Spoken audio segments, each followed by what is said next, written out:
Mbrëma miq të Vetëm Sport, rikthehemi sërish.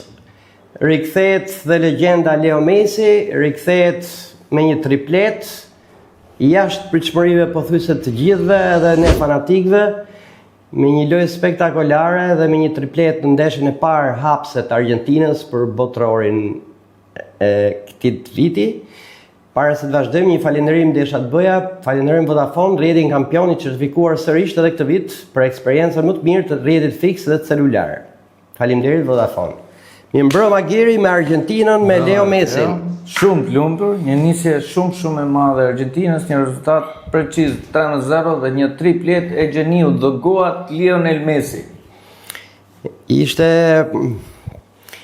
testi i parë i Argjentinës, siç e tham që çdo ekip kur zbret herën e parë tregon se çfarë do japi ose formën që ka momentale ekipi, përgatitjen fizike etj. Edhe Argentina e kaloi me sukses. Nuk ishte ndeshje lehtë, si ndeshje hapse për Argentinën, pavarësisht se ekipi ishte bim dakord inferior në krahasim me Argentinën, po që gjithsesi ishte ndeshje e parë, se kemi pa ikse sa dush, blofe sa dush me ekipe inferiore, edhe unë si tifoz tashi më kap edhe më i makthi prit se mos po na vjen radha dhe neve, tash më bëni hap fals, po për fat mirë gjeniu zgjidhi gjithçka. Pati një gol upside në fillim, një të Argentinës edhe një të Algjerisë. Pastaj ndeshja u shtru, shkoi mbi narët e Leo Messit. Ti si e pe Geri? Ai mua më pëlqeu Argentina e mbledhur, Argentinë është shumë e bukur, më pëlqeu edhe përveç Leos që tregoi një herë që është one and only dhe i papërsëritshëm, po më pëlqeu edhe loja e McAllister, bëri një lojë me shumë cilësi në mesin e fushës. Ai De Paul tregoi sërish që është i aftë të vazhdoj me mënyrën e tij të lojës dhe me organizimin e gjithë mes fushës së Argentinës, një Argentinë e mbledhur në kundërshtrimin tim, mbrojtje e mirë, mbrojtje që Messi bëri edhe një rekord të ri, barazoi Miroslav Klose me gola me 16 gola, 16 është Klose dhe 16 Messi. Rekord të ri. Le të themi rekord i thyeshëm se mund të shënojë ndeshjen tjetër dhe e kalon, shkon në 17 Messi dhe bëhet ai golshënuesi më i madh i gjithë kohërave në kampionatet botërore. Ndeshja thash ishte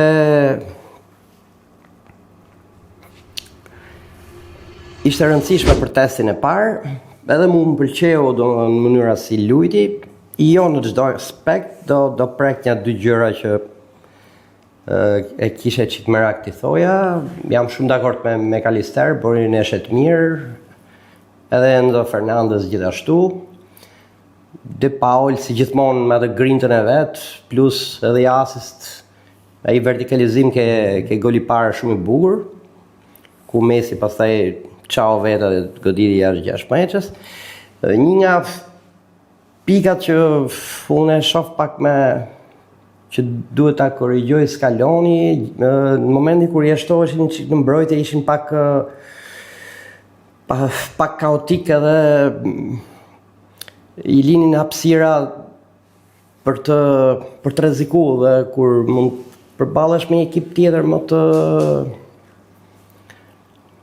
të ndryshe të nivelit të lojës, mund të krijojnë probleme, po ndoshta ishte ndeshja e parë, domethënë ishte edhe i tensioni që për ta fituar, po në total Argentina bëri ndeshje të mirë, e udhëhequr nga Messi sigurisht. Messi që të paktën se deri në minutën që ishte në lojë nuk e mbaj mend, nuk e pash, po pjesa parë mbylli me 4.2 kilometra, domethënë për moshën që ka, 4.2 kilometra vetëm pjesa parë ishte e kënaqshme, duke ditë dhe moshën. Me ja dy raste nëse i vure re u kthy deri ke korrja duke bëu pressinge, duke dublu lojtar, ishte mirë, ishte në formë të mirë. Edhe me furnizime, Messi kapte topa nga mbrojtja, çau dhe një dy herë, domethënë në mbrojtësat sulmuesit e Algjerisë, që nuk i lejonte të kalonin, bëri rolin e çdo lloj. Vetëm portieri nuk bëri di, Messi i bëri gjitha gjërat e tjera. Por një Argjentinë më shumë se bukur, mua më kënaqi, le të themi, le t'ja lëm kohës tani të vazhdimësisë. Botrori nisi me fitore dhe le të jetë vazhdim. Pse jo mos ta mbyllim grupin, dëshira ime më e madhe ta mbyllim pa gol grupin.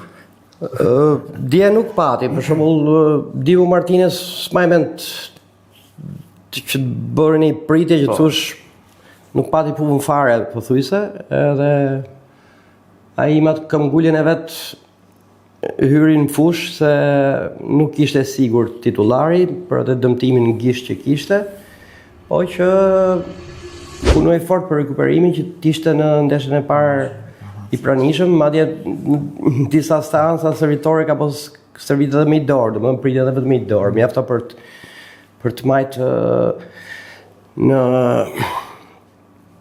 në ritëm reflekset, edhe po ja arriti që të ishte informacion. Pastaj ndrimet Alvarez që u fut në vend Lautaros. Lautaro nuk është se ishte disin hije, nuk është se dhane i gjë, kurse Alvarez më i lëvizshëm, unë duk më i lëvizshëm, më mirë. Nuk e di si e pe ti, po... Unë Lautaron nuk bëlqeu, fare, absolutisht.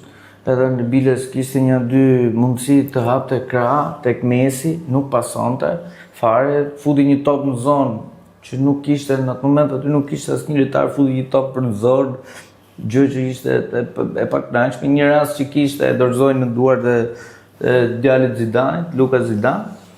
Nuk dha, domethënë më shumë dha Alvarez në momentin që hyri në minutë 55, se sa dha Lautaro për 54 minuta. Nuk ishte në formë. Ishte edhe një ndrim në fillim të lojës, Molina Montiel me njëri tjetrin dhe kishin një kështu u diskutua që mund të kishte një dëmtim ose diçka, po që ishte diçka e papërfillshme, thjesht ishte skeme Scalonit, nuk kishte ndodhur asgjë. Kjo pjesë, minutat e për Nico Paz u aktivizua nga minuta e 80, u zvendësua me gjeniun Messi, edhe minutat e për Nico Otamendi. Legend. Otamendi. Ka tregu gjithmonë kur është dash në rastet më decisive, ka qenë aty për Argjentinën. Është ai u dorëzua edhe Çiriti. Legionar i vjetër Otamendi, nuk ishte në formacionin titullar, besoj do ketë rast të luajë dhe formacion titullar. Tjetër aktivizimi Nico Gonzalezit, lojtarët e Atletico Madridit. Nico Paz u fut, mori dhe i minutazhin e vet, se thash që nuk ishte shumë mirë nga gjendja fizike, po që Scaloni aktivizoi çik, edhe për të pa pastaj për ndeshjen e ardhshme. Afërsisht 16 minuta luajti Nico Paz plus shtesën, domethënë nga minuta 80 deri 96 me bles me shtesën. Në lojë Argjentinë cinike, le që kanë tani vazhdimsinë, shpresojmë të jetë e jona dhe herë. Është akoma fillimi, që neshja parë e kalojmë me sukses. Faleminderit çunave të Argjentinës, kalojmë ke neshja tjetër Geri. Kalojmë tek ndeshja tjetër, Spanjë Kepi 0-0 Kape Verde. Spanjë Kape Verde 0-0. Spanja ishte ai dështimi, le të themi, po. Ose X i radhës, se u bë botrori me shumë X e Geri. Çudi, domethënë shumë ndeshje që në letër ishin favorizuese për me ekipet me emër, po që nuk shkuan më përtej se barazimi. Edhe këto janë pikë që dikush do t'i qajë në fund për kualifikimin e grupit. Se kush do penalizohet nga këto ndeshje që kanë lënë pikë, hajde gje, po do ta shohim në fund fare dhe mund të jenë pikë që mund të penalizojnë një nga këto ekipet e mëdha. Ky është grup që përballet edhe me grupin e Argjentinës. grupi i Spanjës, domethënë përballet me grupin të parë në Argjentinës, domethënë nëse Spanja s'dele para. Po, i bi që kemi përballje gjigante Spanjë-Argjentinë, nëse dalin dy të parë. Dy të parë. Po. Shumë nëse e vështirë për të dyja pastaj.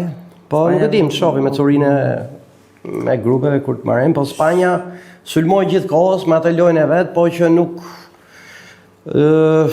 e çau dot. Nuk e çau dot, u detyru De La Fuente riskoi edhe Yamalin që e futi se pa që nuk po e çadhe dot, pavarësisht se Yamali s'është akoma në top form.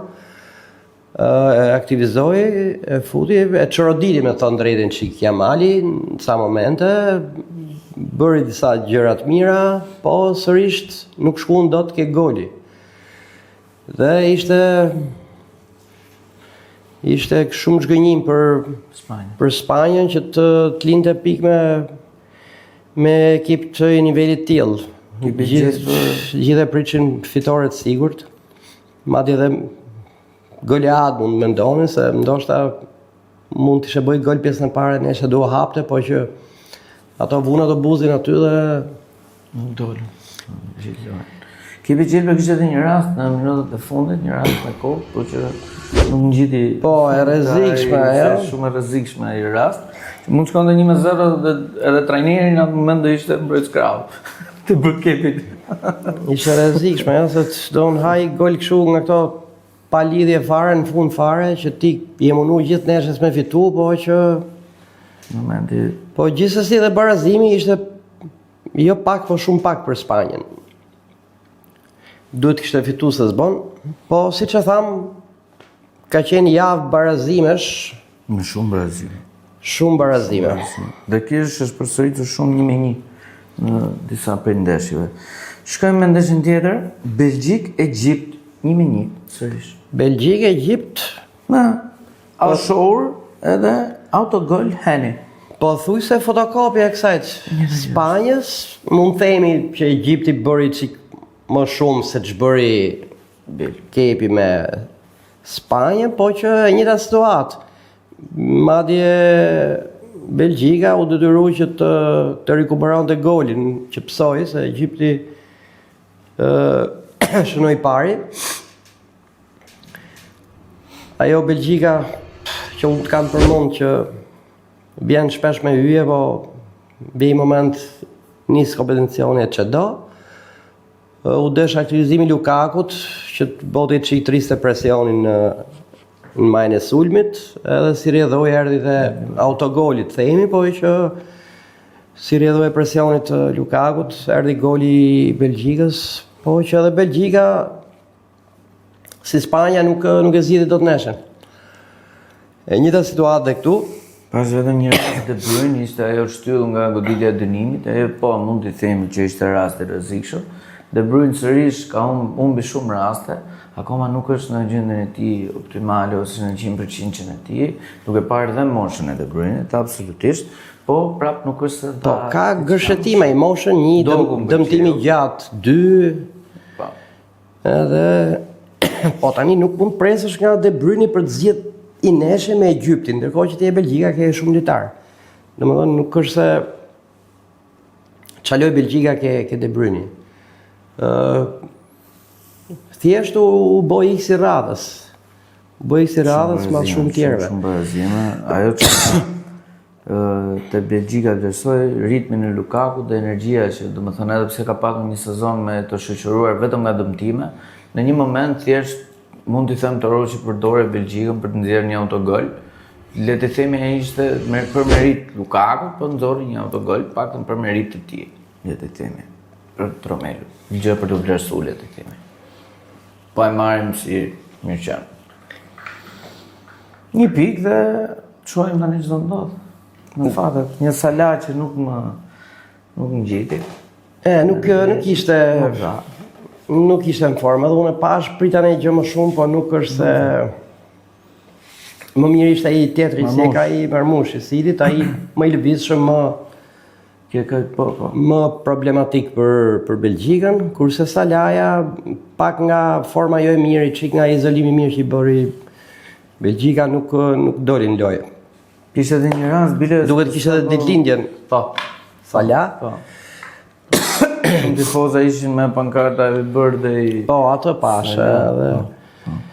Kishte edhe një rast pas golit të parë nga Shur, kishte një rast direkte Marmush, po goditi shtyllën. Po, ajo pastaj do e çodhe me ca binar ndeshjen që vështirë që Belgjika të barazote. E vërtet. Shkojmë ndeshjen e radhës, Arabia Saudite Uruguay 1-1. Alemri dhe Maximiliano Araujo. 1-1 ishit tjetër geri i radhës, po. do më thënë të lodhshme barazimet, po që shënon Arabia e para dhe barazon Uruguay me Araujo Maximiliano.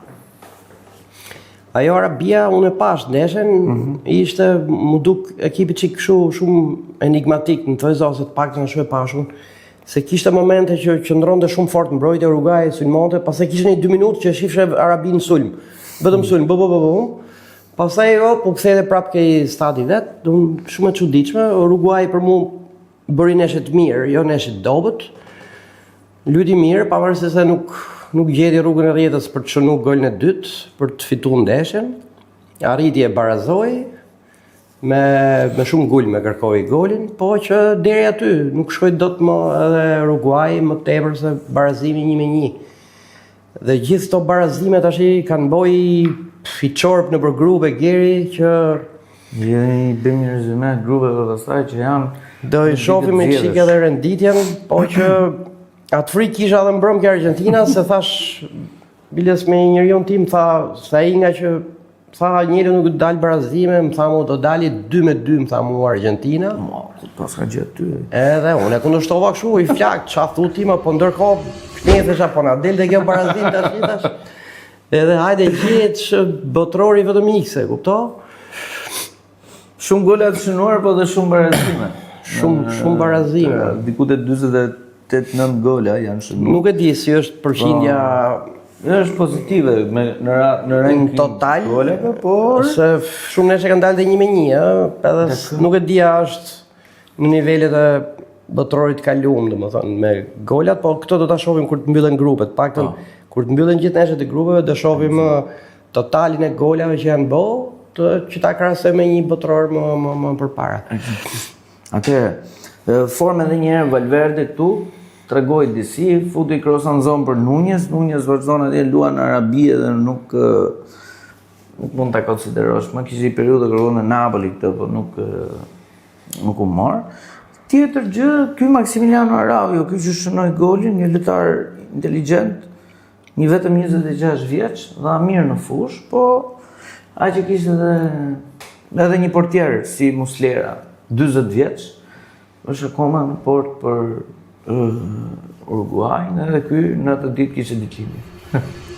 Me të 40 vjeçori. Muslera nuk e lësho atë titullarin në Uruguay në po kaq kohë. Po nuk është se kanë nxjerr më nuk është se kanë në një portier tjetër ato që mund ta rivalizojë edhe për momentin. E vërtet. Muslera mbetet numër 1 i portës Uruguayt. Shkojmë me ndeshjen tjetër, Francë-Senegal 3-1. Mbappé, Dopiet, Bargola dhe Mbaye. Lojtari i Parisit 18 vjeçari. Franca me Senegalin, domethënë unë po e shifsha neshjen me kujdes edhe ndërkohë se unë kur shoh neshjet analizoj ca gjëra, domethënë jo se bëshkencë, po me ato çfarë kam thonë ose çfarë mendoj unë për Francën ose për një ekip tjetër, edhe po shifsha me një moment, sidomos pjesën e parë, edhe ndoshta që ke pjesa e dytë, sigur kisha hyrë me një fushë stërvitore dhe po shifsha Francën 1 me Francën 2. Jo për nivelin e lojës, do në stërvitore, loja ishte shumë e mirë, shpejtësh, po ngjashmërinë shumë fizike të dyja, me tranzicione shumë të shpejta, sepse nuk është se Senegali u rreshtu mbrojtja dhe Franca po e sulmonte. Do në shkonin si thush filharmonik të dyja me tranzicionet. Humte topin Franca, kundër sulmonte shumë shpejt Senegali dhe anasjelltas. Edhe u bë neshje me ritëm. Edhe po duke dalë ka jo, domos edhe Franca domos po thuaj se 3 një ekipit I ka kështu afrikan. prej ardhin e tjerë, edhe për ne më dukte sikur tash po ishin dy Francat këtej. Edhe u bën nesh e bukur. Madje unë kisha qef që të shënonte Senegali që tu acaronte çik më shumë ndeshja në termat sportiv, po që nuk e arriti. Pastaj e zgjidhi Franca, me Mbappén, me atë depërtimin i rëshkiti Koulibalis. Koulibalia boni neshë të mirë në përgjithësi, me një 2-3 momentet që gaboj, që mund të themi, po që nuk e mban dot Mbappén. Edhe ke goli parë i rëshkiti, i iku shumë shpejt, aq fraksion sekondi, mori kohën, edhe i me instiktin e sulmuesit, që shef topin këtu, ndërkohë portën e kënë 3D këtu ke ky truni tjetër, edhe i ra direkt që është blokoj neshen. Ajo që do të thoj është që do të prekja 4-2-3-1, një Francë çik ndryshe, por të trembin në emra. Emrat e Francës janë shumë të rëndë.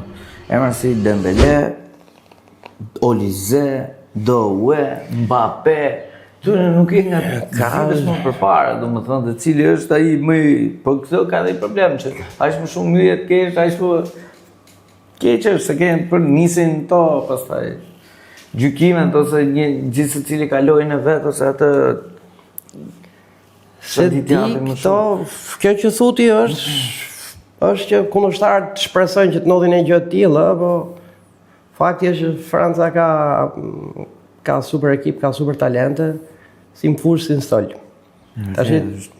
Nuk dishe këtë zgjidhje, një Francë në stol shumë, është për më lojtar si Ikone që me Romën ka tregu super sezon, kishte edhe një rast në pjesë të parë të Sarr, lojtari Crystal Palace, ishte një rast për Senegalin, një top i ardhur nga krau, pasim në qendër dhe Sarr që topin ka dytë. E shpërnderoi keq, po nëse ishte rast shumë i mirë.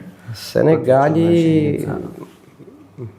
ishte mirë paraqit penalti për Mbappén, një kështu depërtim. Rasti Koulibaly penaltis, mos gaboj me Mbappén.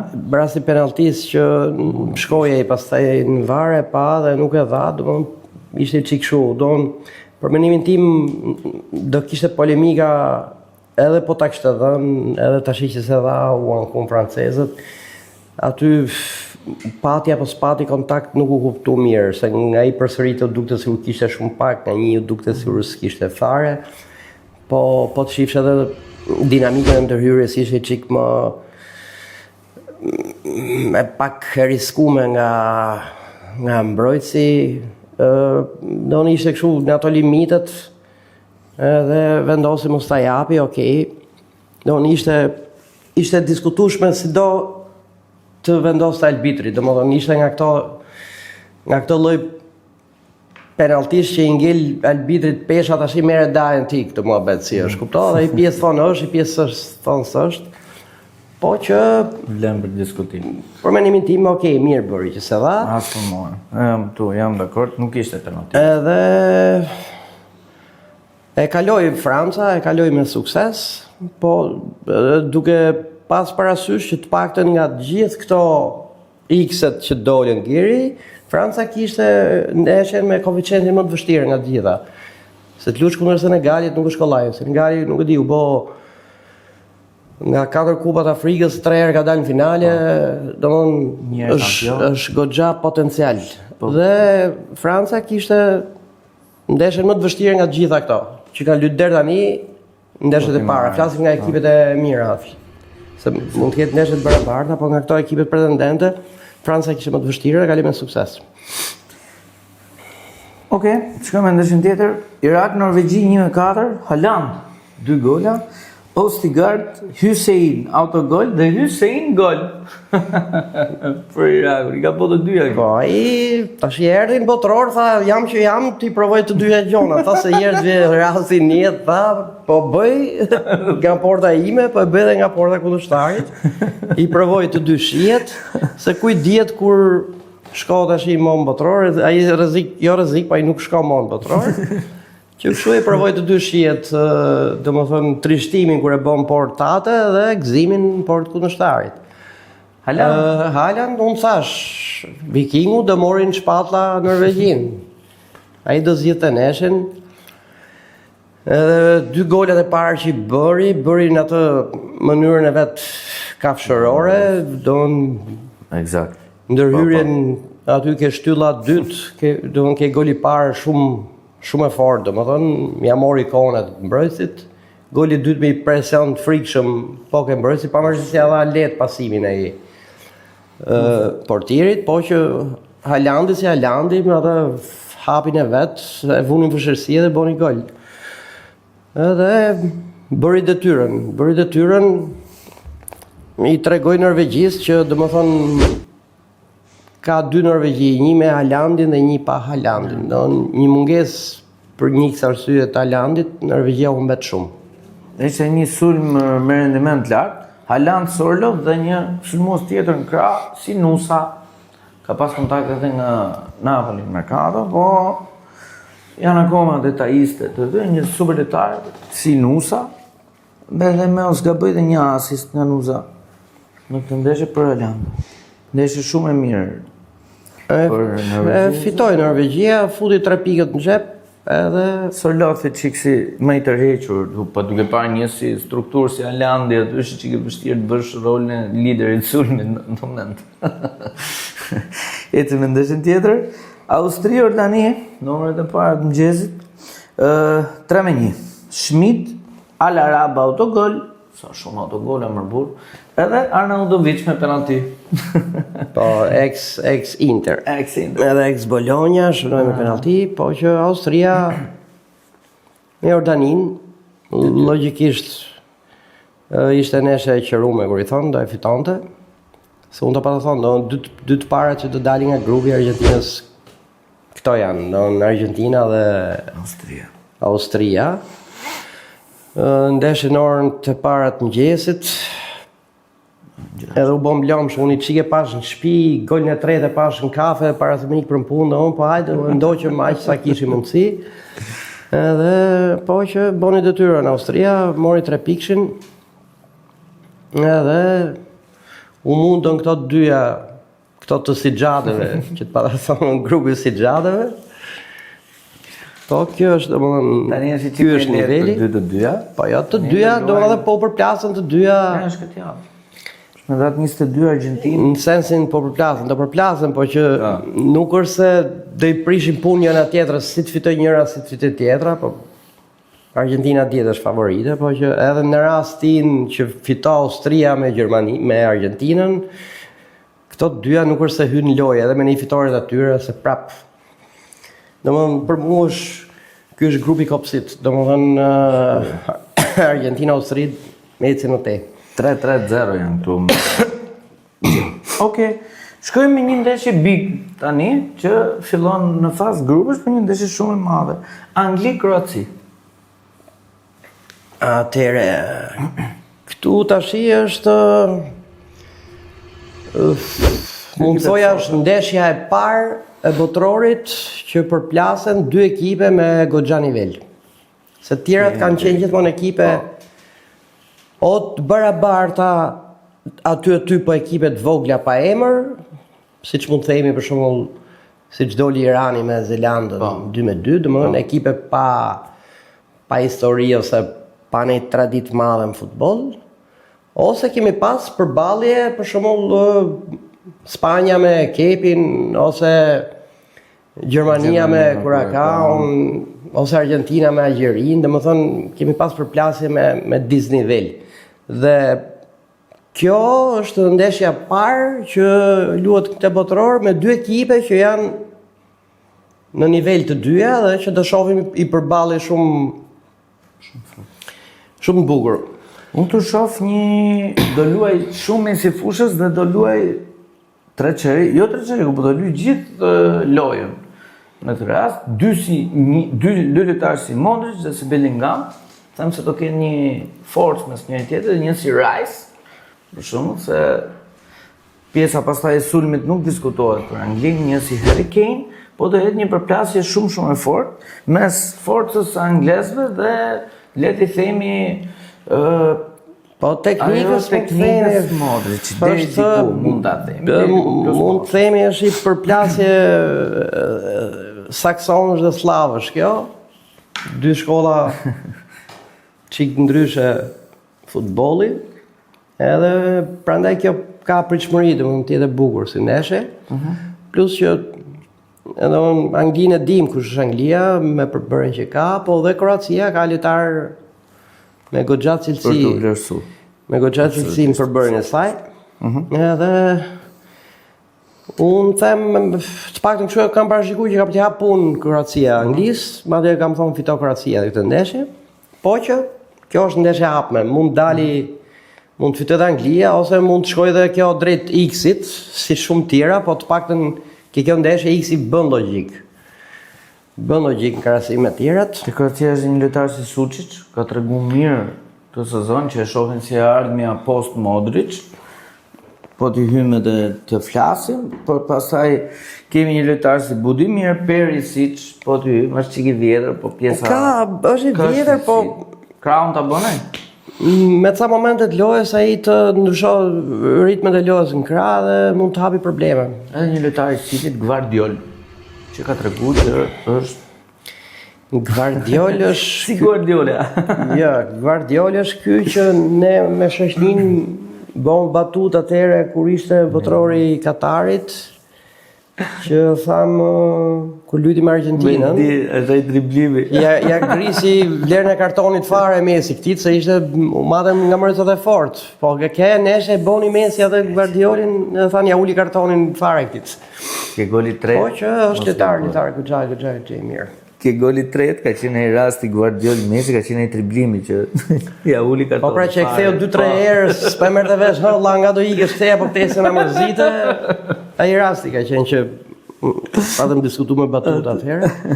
Po që Kroacia ka brez mirë, domthonë ka brez mirë. Kroacia gjithmonë ka pas breza, ka regjeneru, ka nxjerr talente, gjithmonë shkolla slave dihet njihet për këtë. Edhe për ne shoh përballje goxha interesante. Ecim. Po luhet në kohë reale edhe ndeshja mes Portugalisë dhe Kongos. Po, ndërkohë, ne s'pa shohim dot, po Portugalia besoj do zgjidhi, do fitojë, se siç kam thonë, Portugalia ka shumë ekip mirë. Me të vërtet ka ekip mirë, edhe që mund shkojë larg. Nuk jam ke Ronaldo në fare, nuk e shoh.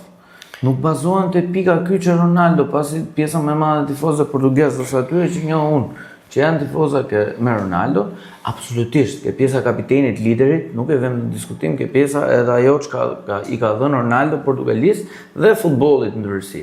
Po ka kaq shumë myje Portugalia, si Vitinha, Bruno Fernandes, Leao, shumë aty që Ronaldo nuk po pyesim më tani. Po t'i hymë edhe të diskutojmë të pjesë. Por, ajo çka vlen për të vlerësuar, do shohim nëse Ronaldo do jetë i aftë të luaj ose t'i bëj çik pressing Messi dhe Mbappés në krahun tjetër, pasi kanë shënuar dhe gole shumë të dy lojtarët. Po tash unë ta thash dhe episodin e kaluam që as për të ul vlerat e Ronaldos për çka i ka dhënë futbollit, po që për mu Portugalia edhe pa Ronaldo nuk është se humb në gjë me lojtarët që ka, me brezin që ka. Okej, mund të themi që është vlerësuar Ronaldo për eksperiencën që ka, po që domethënë është ndryshe. Po ti heqësh Messi të Argjentinën, Messi është gjë tjetër komplet. Po që Portugalia ka ekip shumë frikshëm. E ka frikshëm vërtet, ka goxha talente. Neto, Bernardo Silva, Bruno Fernandes, Vitinha, Neves, Cancelo. Ai Bernardo Silva, po thjesht është konfirmuar që po kalon ke Real Madrid, ka firmosur më duket. Po. Edhe me parametër 0 me sa di unë. Mendes, ka shumë lojtarë cilësor Portugalia. Jo, ka shumë ekip mirë. Shumë që ndodhi. Okej, shkojmë me parashikimet. Ghana, Panama. Ghana, Panama. Logjikën time Ghana duhet fitoj Geri. ajo Panamaja nuk është se më ngroh fare. E shoh Ganën favorite, mund të them fito Gana 2-1. Okej. Surprizë prap. Gana Panama 1-1. Eci me ndeshjen e radhës, Uzbekistan Kolumbi. Në parashikim. Uzbekistan, Kolumbi, me thonë drejtën, që Uzbekistani nuk di t'jap një përshtypje, ose të them drejtën nuk i kam pa asnjë ndeshje, të tregoj me sinqert. Dhe që kështu i referohem, i besoj asaj të ndjesisë time, me aq sa njoh Kolumbin, që me aq emra sa ka Kolumbia në krahasim me kundërshtarët, do e kaloj me një 12-0 për Kolumbin, kam përshtypje. Uzbekistan Kolumbi 0-2, them me një përshtypje time shënon Luis Diaz. Detaj baj, detaj cilësor shumë i mirë. Eci, Republikë Çeke South Africa. To që nuk lidhin dot 4 pasime me njëri tjetrin. Çekia e ka jetë update tash, si se Mos gaboj. ë? Janë të dy ekipet 0 pikë. Mi pra, po flas për Çekin një herë, se Rregull. Është një ekip si Çekia me, domethënë është le të themi, me histori.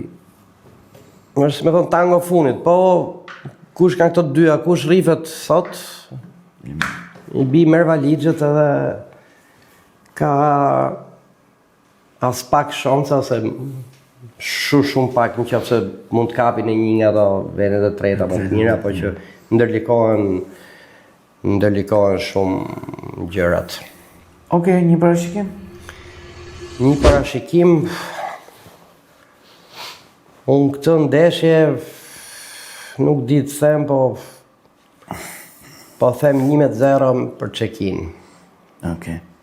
Prap surprizë. Fiton Afrika 0-1. Desha të them Geri se më kujtu, po e shifsha tash një kuriozitet për atë arbitrin që ndalun që mos hyte në Amerikë, FIFA ka urdhëruar që ta paguaj për gjithë kohën e turneut, do t'japi lekët pavarësisht se i syrin në Amerikë, se e ndalun ke emigracionin në fillim. Po se ishte një kështu, se ato të bëjmë fije kur shkati ke emigracionin në Amerikë, dhe se që kishin dalë sa të dhënë atit që me demek kishte pas ca lidhje me ca grupe terroriste i arbitri dhe nuk e kishin leju me hy, dhe sot FIFA mori vendimin që do t'i japi lekët 1-1 atit, sikur është në gjithë botërorin, për kompensim me që nuk u futu. Zvicër-Bosnja. Kjo pak a shumë që të themi ka e qik rivalitet. Zvicër-Bosnja shoh favorite Zvicrën.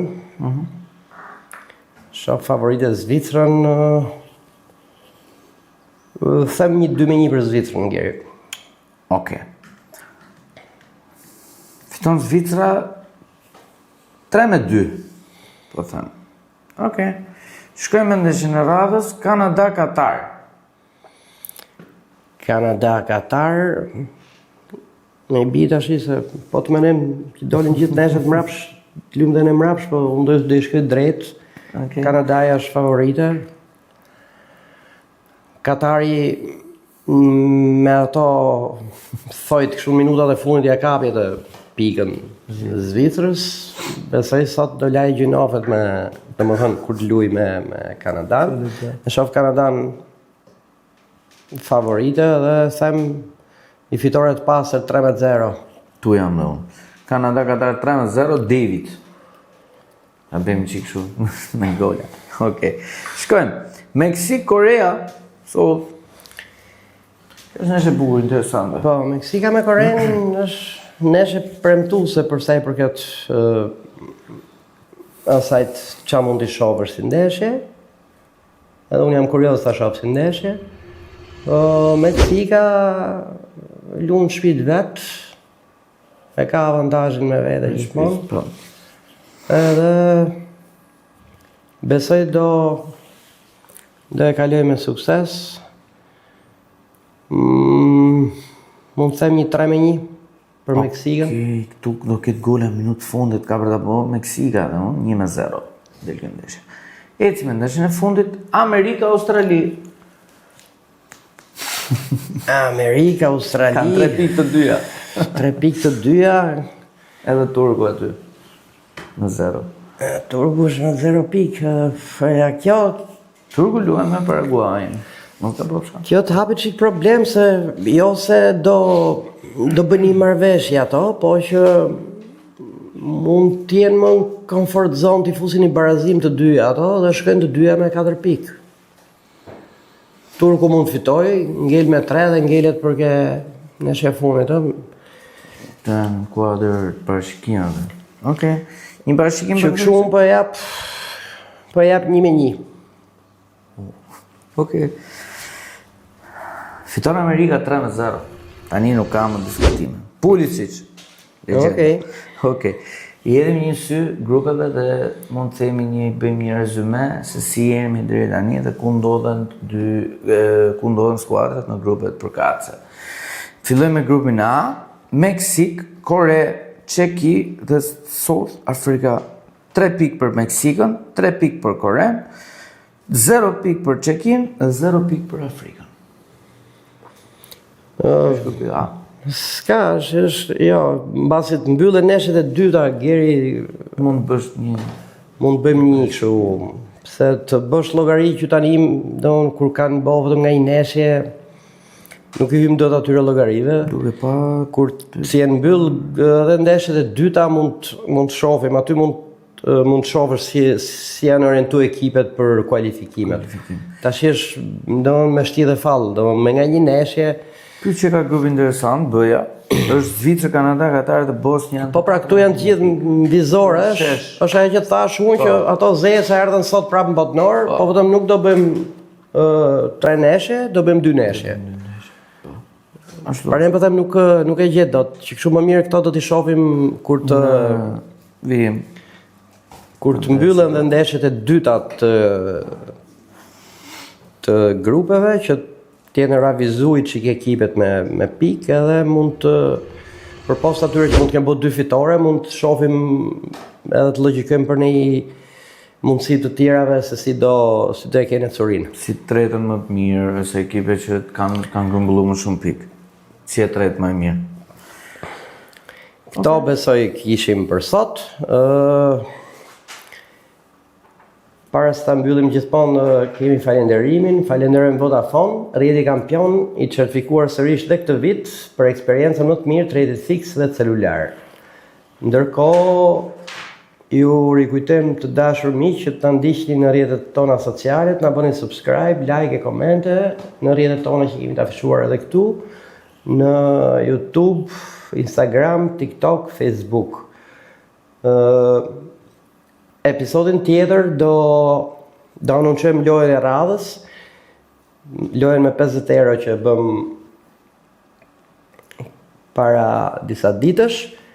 Ajo loja është akoma në fuqi sepse pritet luhet edhe ndeshja Angli-Kroaci që ne kemi vënë aty, se Argjentinën ato që kishin shkruajt nuk e goditi dot asnjëri, po ishte njerëzore, sepse askush se priste që Leo Messi të shënonte 3 gole, që kështu deri në 2 gole i shkuan Argjentinës, që mund bote Messi, po me 3 gola nuk e goditi asnjëri. Okej, faleminderit që na ndoqët, do takohemi sërish në episodin e radhës. Deri atëherë, kalofshi bukur. Natë e mirë.